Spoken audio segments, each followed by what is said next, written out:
this. I want to do someone that somebody knows here. Should we do Lex Fridman's bedroom? Should we do...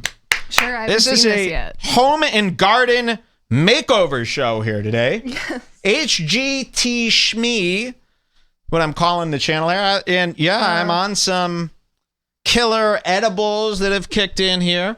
And we've got this Lex Fridman, of course, one of our newest fools here. And if you missed the segment on Lex, we're going to be putting this up on YouTube. You'll see it. But if you want to see the full unedited version and you just can't wait, you could join the Scars Club. Ooh, boo. Ding dong. Who's there? Boo! Ah! Join the Scars Club at redbarradio.net/Scars Club. You can see this last episode. We went over Lex Fridman really well. They're calling him Lex Machina now because of his ties with the robotics world in AI. He's trying to build a love bot, turns out. So we've got some great footage today doing a deeper dive. This is what we call the discovery period. Whenever we get a new fool, almost all information we can take in about them is fun and exciting, such as, what does their room look like? Now, only a complete idiot would offer up the internal workings of his man cave. All right? To show you the bedroom and the living quarters, it really tells you a lot about a man. And if Lex Fridman wants to be famous, well, he's going to have to come clean about his childlike apartment. Let's take a look. You excited? He exposed this himself. This isn't another walkthrough from a realtor. Lex's home doesn't go on the market. It's just a child's apartment. Okay? You might be able to find it on Craigslist or through a college rental site where they pair you up with a roommate. Whoa. Hold on a second. Yeah, you went big. I went big. You accidentally did the double click. Dude, he went full screen. It's unbelievable. On my notes, though, you know, who would do that? Are there people out there who operate in full screen landscape just for like Notepad? Do. Excuse me? I've never... Whenever I go to your section of the computer by accident, you've got your browser full edge to edge. You can't see anything else. No space to breathe. Might be onto something there. So I don't know why you would say Let's take a look at Lex Fridman's living situation. Remember, this guy could have been ripped, but he chooses to be lean.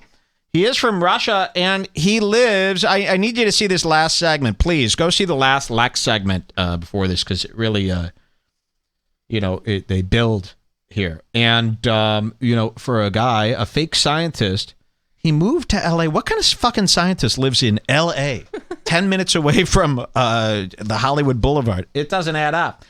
This is a classic Travis Bickle-style, taxi driver style psychotic. I think this is all alleged. I mean, I don't want to hurt this guy. Seems like a rather nice guy. But what I think happened is this is a guy claiming he's a scientist. He's forfeited or counterfeited some papers, possibly.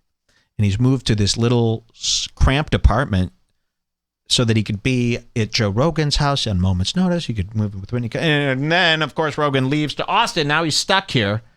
Let's take a look at this crazy video shot from inside of his house. It's a motivational speech people around them. that he threw. Oh, it's only 20 seconds long, so we're going to have to... people around them. Nope. Remember, Facebook is allowing him to get 3 clicks for the price of 1. It looks like Elliot Rodger. It's like an Elliot Rodger style room. Okay, Joe, this is not a scientist anymore, guys. This is worse than when Walt had to move out of his home and move down the street in Albuquerque into that single man's pad after him and Skyler had a falling out on Breaking Bad. This is way worse. So let's take a look here. It is a studio apartment. It's a studio apartment with like a little closet area for his office. His bedroom is the couch. I could see it right here. This is a fold-out couch turned bed. It's right in front of the porch. How do you know somebody's sleeping out of their living room? Well, the bed might be parked right in front of where the sliding glass door to the mini porch. It could be a balcony. This could be a ground floor situation. You've got the levelors. What do you call these? Blinds, these cheapo blinds. Are they levelors? You don't know. He's got, look at how creepy he went here. He went to Home Depot here, and he got those little plastic bins that you could hang on the wall using thumbtacks where you could keep all different types of screws. What and is in there? I don't know. This is what's scary. Usually you'd keep a bunch of screws in here, a bunch of washers. Do Toolman Taylor No, stuff. well, you don't know. So washers, screws, wood screws, nuts, bolts. You got some of those drywall anchors in one of these. Those are his replacement parts when he wakes up in the morning with a loose tooth. Yeah. Since it's all AI, he just pulls it out and replaces one with a plug. Yeah, and he's one of these guys who doesn't do enough building to actually fill all the things. So, like, right down here is just like 2 batteries. Up here is just 2 rubber bands are in this one. Like a roll of tape might be in here. He doesn't really need this system, certainly not in his bedroom. Some people go, oh, do you have a TV? Lex goes, oh, no, I watch the screws. You go, oh, you watch like a bunch of screwballs on TV. No, I literally look at screws and nails and bolts. And that way I could have dreams about building, of course. So there you go. And what else are we getting here? This is how you know someone's really poor. When they have unframed art taped to the wall with the edges peeling up. What are you, 16? This is a true Psychos thing. Although these are great. We've got these in every door frame, by the way. This is a pull-up bar. You stick it in the door frame, and the weight of the door frame can hold up your body weight. You could do some in-house pull-ups or, stuff like that. And these are great. Again, I have these in every doorway of the house. So everywhere I go, I'm doing about 50 to 100 pull-ups and chin-ups equal. And then, so there he is. He's got carpeted floors, everybody. That is tan carpet, okay? So you got to take your shoes off. And then you come in here and you've got, again, an empty, there's nothing on the walls. You got a very cheap IKEA build. You get them on the way out. They go, these are free. You go, impossible. They go, nah, it's a desk. It's free. Take it. It's $1. It's a donation to some fund. So you have that and some gaming stuff there. Let's see what he says. I find this to be a psycho's life. I mean, guys, you might look around and go, I have this. You're 22. You're 19. This is a guy who's 40 years old. And he's been on a show. He talks to 30 million people every 2 weeks now. Is this right? Let's hear what he says. Number of people around them to support them, to push harder, to work harder, to take the risks, the quote unquote dumb thing, to take the risk of injury, to take the risk of burnout in the name of passion, in the name of discovering something about yourself. Well, we'll discover, all right. So there he was, a very creepy video. They found that at 4 a.m. He posted that to his story. And then it gets worse. A link was shared with me. I hate to even show this. A link was shared to me at him at karate class, which is what it is. If you're an adult taking a martial art, you're not at the dojo. You're not at the in the cage. You're not at the boxing gym. You're at karate class. Hiya! Good little boy. That'll be $190 for the month. Did your mom write a check? That'll be $190. Oh, are you carpooling with a child to get to your karate class? That's what it is. There is no glory in standing up in the front of a, again, these karate. It's not in a nice place. You want to learn karate, you're doing it next to a Subway, the sandwich shop. You're doing it next to a Moto Photo on the outskirts of a grocery store's strip. All right? People don't even know what's in that unit that the karate class is because we don't go that far down to the end. All right? He does. We've got him delivering a speech to a room full of karate people. I've not watched this, but it is Lex in full karate class gear. And again, he's sitting there with all these other dojo dummies, and they're on the floor. No shoes or socks. These guys are all going to show up right outside your door. Like good. Proud Boys. Good. I'll make sure I have a pallet of thin wood for them to kick through when they get here. They can't actually hurt anybody, but they could bust up some very, very thin wood that you would use to build car models with in the 1950s. You know, how you would get one of these, the wood that they could break through, by the way, these martial artist is the same wood that you would get to build one of those fake planes. You could punch out the wood pieces and put together a little plane and throw it. You ever seen those little? It's like the fake wood they use for movies when someone's intending to bust through the wall. It's way thinner. It's almost a styrofoam. It's like the Kool-Aid Man's wall material. Yeah. Meant to be busted. Very, very, very thin. It's thinner than popsicle stick. Sometimes it's just like a digital rendering. What do you call that? Of a wood board. It's not actually there. And when they it's laminate. It's a sticker on paper, a wood grain sticker half the time. So I don't buy it. Again, you'd break your foot, you'd break your arm. It's a hologram. Yeah, look at this. And we're going to play this Lack speech, but look at this asshole. He actually thinks he's got a future in this. It's like this guy's fucking 14, a nerd from school trying to learn self-defense, trying to learn how to get rid of bullies. Not going to work. The bullies don't wait for you to bow. But then this guy here, Eric, he actually thinks he's going to use this to like beat people up on the boat this summer who drink too many beers. All right. This guy also is really pretty problematic.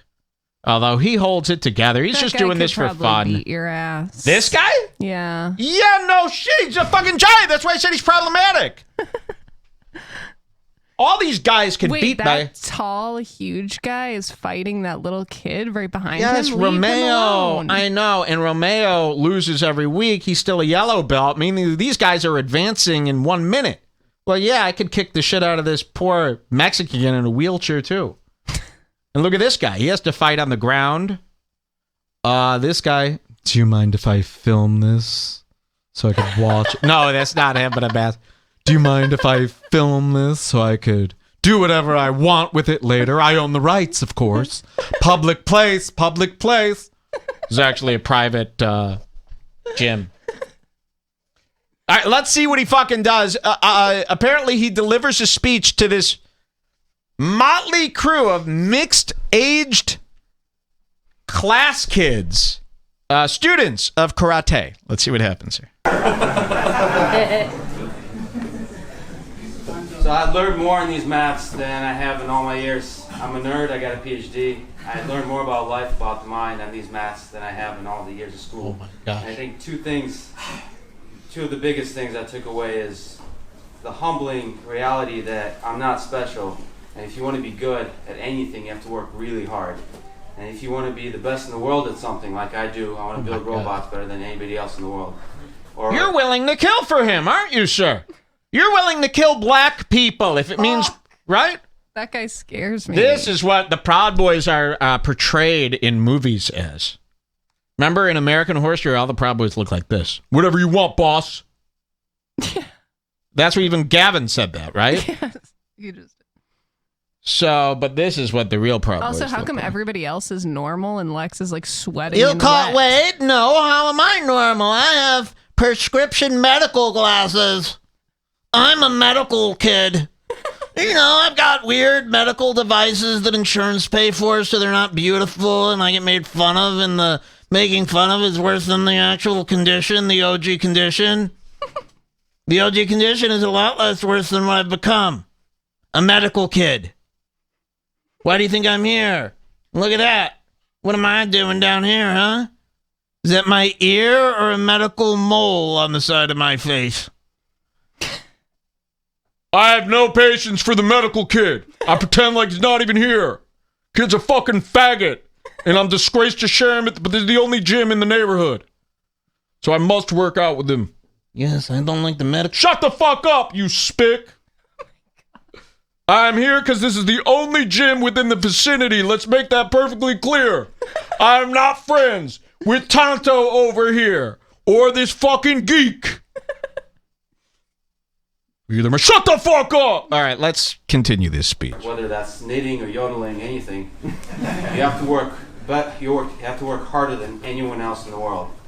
And the second lesson I learned, I used to compete a lot. I used to lose a lot, and I used to hurt to lose.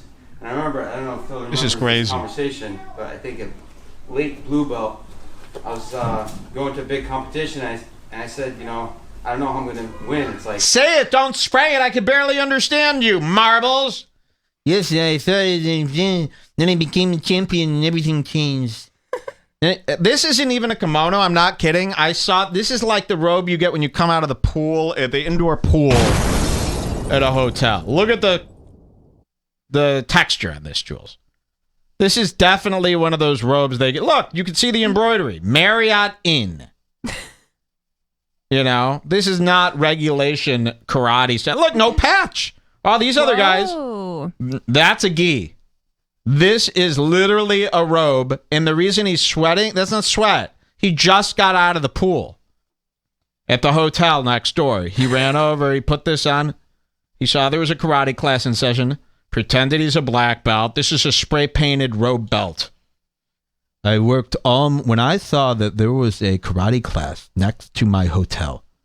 I grabbed the robe, I took a dip, I grabbed a Sharpie, and I colored in the robe belt black. It took me from 2 a.m. to 7 a.m. when the dojo opened.